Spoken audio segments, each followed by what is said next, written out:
Baş ağrısı, yuxusuzluq, qan təzyiqinin dəyişməsi, ürək ritminin pozulması, əhval-ruhiyyədə eniş, əsəbilik. Son günlər ətrafımızdan eşitdiyimiz bu şikayətlərin səbəbi günəşdə baş verən dəyişikliklərdir. Bu gün səhər saatlarında orta coğrafi enliklərdə 10 ballıq şkala ilə 6 ballıq maqnit qasırğası olub.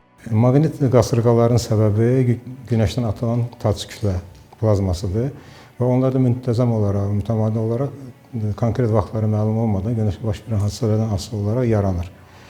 Mayın 31-də baş vermiş tac kütlə atılmasının hesabına yerdə maqnit sahəsinin dəyişməsi, yəni maqnit qasırğası baş verib.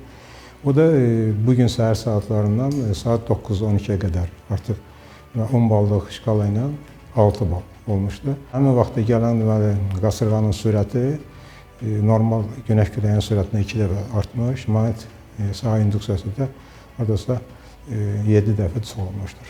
Maqnit qasırğası zamanı bir çox insanlar fiziki və psixoloji narahatlıqlar hiss edə bilir. Xüsusilə ürək, damar, sinir sistemi və xroniki xəstəlikləri olan insanlar üçün bu günlər daha ağır keçir.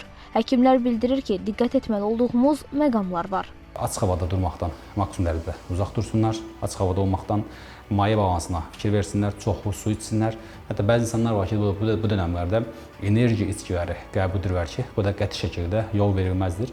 Çünki maqnit qasırğaları olduğu dönəmlərdə, yəni normal vaxtlarda bir bu enerji içkiləri zərərli ikən, maqnit qasırğaları olduğu dönəmlərdə enerji içkilərinin qəbul olması birbaşa ürək sisteminə ciddi mənfi təsir göstərə bilər. Hətta bu insanların ani ürək ölümlərini maqnit qasırğaları olduğu dönəmlərdə müşahidə etmək olur. Meteoroloqların fikrincə iyun ayında günəşdə çoxlu maqnit qasırğaları olacaq və onların da təsiri yerdə hiss ediləcək. Maqnit qasırğalarının ayın əvvəlində, ortasında və sonunda müxtəlif intensivliklə olacağı ehtimal edilir.